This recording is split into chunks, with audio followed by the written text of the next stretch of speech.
O Jorginho Então, o Jorginho é fenômeno, é um né? fenômeno. O Jorginho é um fenômeno jogando futebol. O Jorginho é um craque jogando futebol. Palmeiras e Flamengo, medo. Claro que todo mundo fica receoso. É óbvio que todo mundo fica receoso. Porque a gente sabe que os caras se mobilizam, se organizam, treinam pra jogar contra o Palmeiras. E o Almada, vindo para o Flamengo, é aquilo que eu falei. É a transição do Arrascaeta. Fala pessoal, e a gente já sabia que não ia demorar muito pro Neto estar se rendendo ao time do Flamengo. Falando aí também que vai ser aí o campeão do Campeonato Brasileiro. E tem novidade aí sobre a seleção brasileira. Tem jogador importante do Flamengo fechado aí, convocado praticamente pela seleção brasileira. Ficou interessado? Quer saber tudo que a mídia está falando? O choro dos anos e muito mais? Então assiste esse vídeo até o final. O Flamengo venceu, está a 4 pontos do líder Palmeiras. O Flamengo é um time a ser batido. Por exemplo, se fosse o Flamengo, duvido que ia anular o gol. Só um pensamento meu. Isso é o que eu penso, trabalhando há 30 anos aí. Agora, o Flamengo é um timaço, um time que tem jogadores de muita capacidade, tem uma torcida incrível. E aí, com 4 pontos só, tem que ficar esperto o Palmeiras para não entregar o título pro Flamengo de novo. absurdos. Everton Araújo e Jorginho jogaram muito. O Jorginho é fenômeno, é um né? fenômeno. O Jorginho é um fenômeno jogando futebol. O Jorginho é um craque jogando futebol. E o Só a Flamengo, Itália não vê isso, e né? o Flamengo tá conseguindo passar por um período difícil, que é o período em que ele perdeu o Paquetá. Tinha começado a jogar bem, ele perdeu o Paquetá. O que ele tem, o Paquetá? É um problema na coxa. Poxa. Ele perdeu Paquetite. o Pulgar, que era titular absoluto, o Everton Araújo resolveu jogar. E está sem o Arrascaeta, que está tentando se recuperar para ir à Copa do Mundo. E ainda assim o Flamengo está jogando bem. Jorginho, sem brincadeira, ele deve jogar uns 10, 15 jogos com o mesmo uniforme. O Jorginho deu 100 e poucos passes no jogo. Só ele. Eu acho que ele errou 3 ou 4 passes.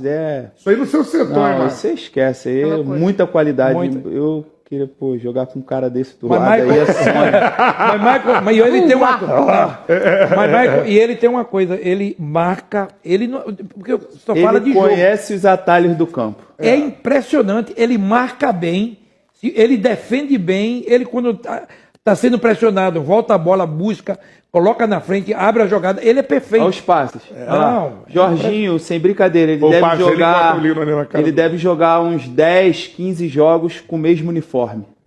Sem suar. É isso aí, de terra. Esquece. O cara joga muito, é muito inteligente, ocupa bem os espaços do campo, sabe a hora de acelerar, a hora de segurar o jogo, a hora de dar o passe de primeira. É brincadeira. O cara joga muito. É, pessoal, o Jorginho é diferenciado, né, o Jorginho. Vamos dar uma olhadinha aqui também, saiu a pré-lista aí, tem jogadores do Flamengo, tá? Tem jogadores do Flamengo nessa pré-lista aí da seleção brasileira. Do Flamengo? Não tem? Quantos tem? O Flamengo é o time, nessa pré-lista, com mais jogadores, tá? São 7 nomes, vou ler aqui, ó. Danilo, Léo Ortiz, Léo Pereira, Alexandro Paquetá, Samuel Lino e Pedro. Tem esse fato do Flamengo não ter goleadores sem ser o Pedro, né? E você precisa buscar isso, talvez, na janela do meio do ano. Isso aí é muito importante, né? Você buscar um jogador que ajude o Pedro nessa função. Você tem que ver quem vai sair, se vai ter saída pós-Copa, do próprio Plata, do Carrascal, talvez do Luiz Araújo, para buscar reposições que tenham também essa característica, porque o Flamengo peca muito nessa letalidade há muito tempo. Pedro é o melhor finalizador, o Nilson colocou isso aqui, não com essas palavras, mas deu a entender isso, eu concordo com ele.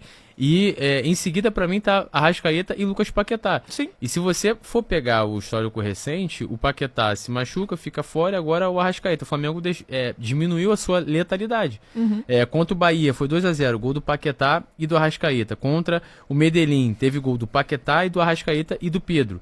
E o Bruno Henrique fez um gol também, foi 4-1 esse jogo. Contra o Vitória, no 2-1, foi o Pedro e o Everton Araújo. Contra o Atlético Mineiro, Pedro 2 vezes e o Arrascaeta, se não me engano, nesse jogo ele deu uma assistência também. Aí o Arrascaeta se machuca contra o Atlético Mineiro, o Paquetá já estava fora. Aí o Flamengo empata com o Estudiantes em 1-1, contra o Vasco consegue o 2-2 e contra o Grêmio 1-0. Então o Flamengo tem o Pedro como o melhor finalizador, depois Arrascaeta e Paquetá. De repente, não necessariamente nessa ordem. E aí você perde esses dois e você só fica com o Pedro, que de fato tem essa letalidade, consegue fazer gols ali, tem uma ótima finalização. O Flamengo tende a ser menos letal, porque perde também a galera que sabe fazer o gol. E isso é um ponto muito importante. Ontem eu observei algumas pessoas da imprensa gaúcha falando em dá desânimo acompanhar. Pois é, quando alguns times, o Palmeiras já foi para a segunda divisão, o Flamengo não foi por um milagre, apanhava de todo mundo, ia no Sul só tomar pancada, e ninguém estava desanimado. Tinha uma espécie de mecenato lá no Internacional, né? A pessoa que ajudava lá a contratar jogador, o Grêmio teve times fortes, era tudo lindo. O Sonda. Sonda, isso. Até o Nilmar, até na época, quando foi para lá, era esse apoio e tal, tudo ok, perfeito, problema nenhum. Então, esse desânimo passa pela má gestão. Aí é engraçado. Agora daqui ganha, dá desânimo. Não tem competição, não vai ter competição. Você tem um time ruim, você tem um time mais fraco, você não se preparou, você não se organizou. Os dois que estão à frente há uma década, gente. Praticamente uma década. Não é casual, não é coincidência. Até quando as pessoas da imprensa dizem que ganha para falar de futebol vão continuar nessa ladainha em vez de assumir a realidade? A realidade é essa, e em parte, culpa da própria imprensa que passa pano para mau gestor, para dirigente ruim, dirigente que contrata mal, que gasta mais do que arrecada, que coloca clubes como o próprio Grêmio, que ontem foi amassado pelo Flamengo, né? Aliás, eu escutei um comentário, agora não lembro quem foi o colega, que foi até muito interessante. Falou, ontem foi o melhor resultado que o Grêmio poderia conseguir. Que era para ter sido amassado por uns 4, 5-0. E foi só 1-0, porque o Flamengo é extremamente incompetente para aproveitar as chances que cria. É o ponto negativo desse time. Mas a disparidade, a diferença técnica, o mesmo acontece com o Palmeiras, a gente até questiona por que o Palmeiras não joga mais. Isso não é casual. Não é casual. Não tem competição, não vai ter competição. Pô, por que o Manchester United se enfiou num buraco um tempo? Por má gestão, não é isso? Acontece lá fora também. Por que o Barcelona ontem passeou em cima do Real Madrid? Passeou. Também é reconhecimento do Real Madrid. Por quê? Porque o Real Madrid é uma bagunça.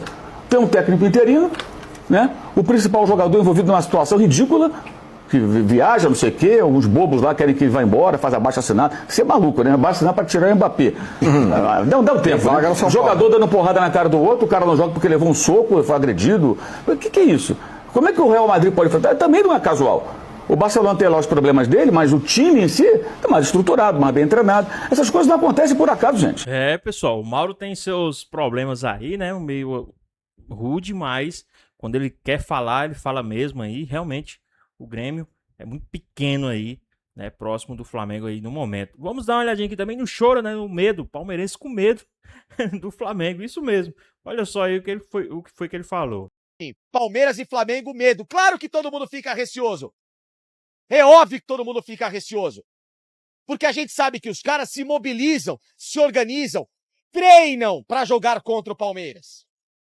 O Flamengo treina para jogar contra o Palmeiras. O Flamengo cria soluções para jogar contra o Palmeiras. Por isso que ele não perde no Palmeiras em Campeonato Brasileiro desde 2017.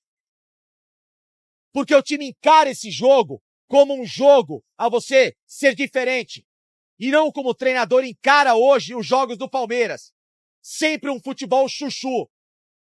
Todos os pontos iguais. Jogos sem apelo emocional. Ou seja, trata clássico como se fosse qualquer merda. O centroavante argentino David Torres não é o único alvo do Flamengo para a janela da metade do ano. Rubro-Negro também conversou nos últimos dias com os representantes de Léo Cienza. Atacante brasileiro de 27 anos de idade, atua como ponta, com destaque no Southampton, da segunda divisão do futebol inglês. História do Cienza é das mais interessantes.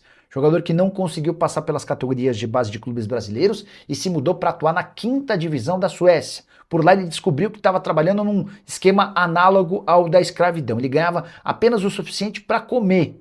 Ele conseguiu se mudar da Suécia para a Alemanha para disputar a terceira divisão. Foi o craque do time, artilheiro e grande responsável pelo acesso para a segunda divisão. Foi aí que surgiu o convite para o Heidenheim, time da primeira divisão, e depois a mudança para o Southampton numa operação de 9 milhões de euros. Atuando na Championship, mais uma temporada de destaque. O Léo Cienza, que pode jogar como ponta esquerda ou ponta direita, já tem 43 jogos com 7 gols e 10 assistências. Primeira temporada dele na Inglaterra com números bem promissores.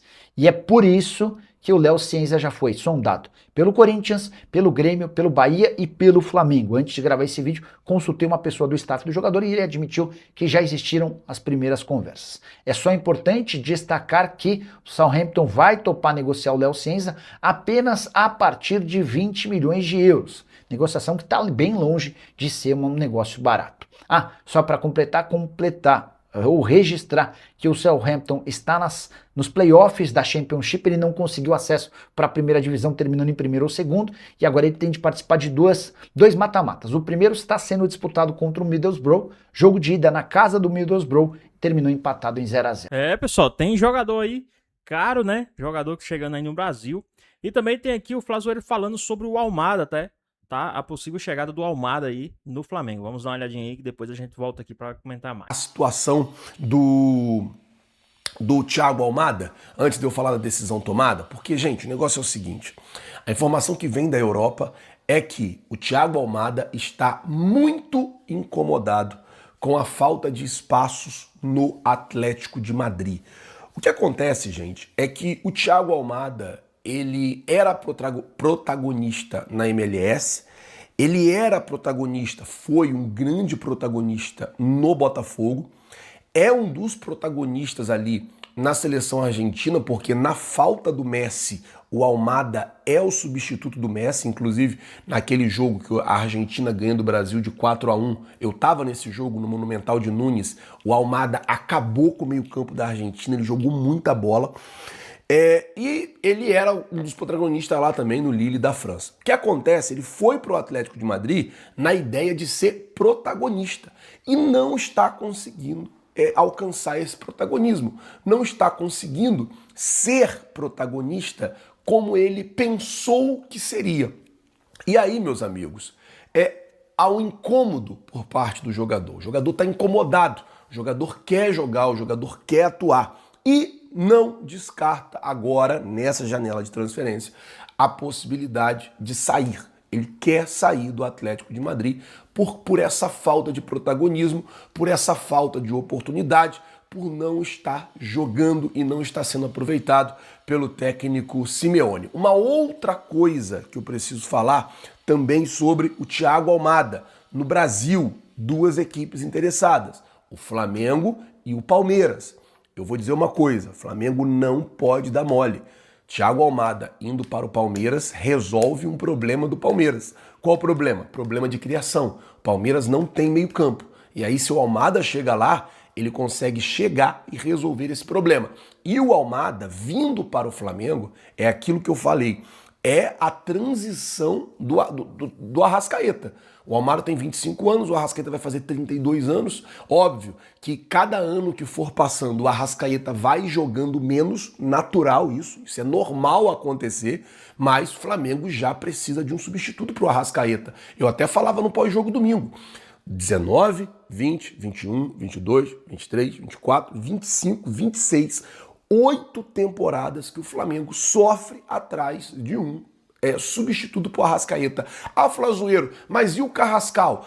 Flazoeiro, mas e o Paquetá? Eu acho que o Paquetá joga numa função diferente da do Arrascaeta e eu acho que o Carrascal também joga numa função diferente do Georgian de Arrascaeta. Vamos ver se o Flamengo vai fazer algum movimento, mas eu queria saber a sua opinião. Você que me assiste aqui, se você fosse o Flamengo, você investiria pesado para contratar o Thiago Almada?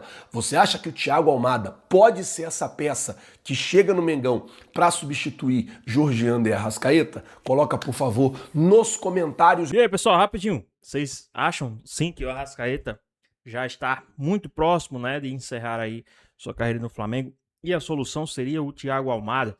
Vocês abririam mão do Almada agora nesse momento?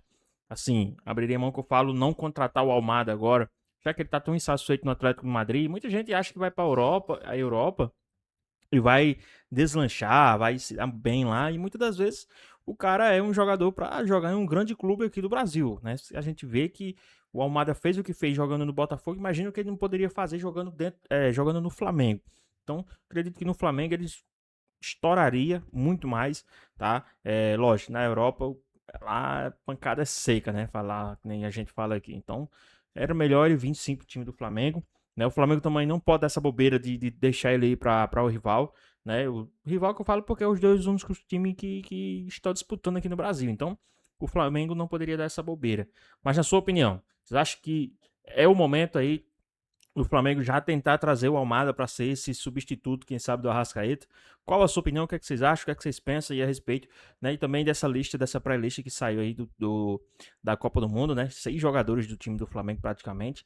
E aí, o que é que vocês acham? Qual a sua opinião? O que é que vocês esperam desse time do Flamengo? O que é que vocês esperam aí dessas novidades, dessas transições e dessas mudanças aí no time do Flamengo? Deixa aqui nos comentários, hein? Então é isso, pessoal. Espero que vocês tenham gostado do vídeo. Deixa o like, comenta aqui embaixo, ative o sininho de notificações se for novo aqui no canal. Já se inscreva para não perder os próximos vídeos. Tamo junto, é nóis e até a próxima.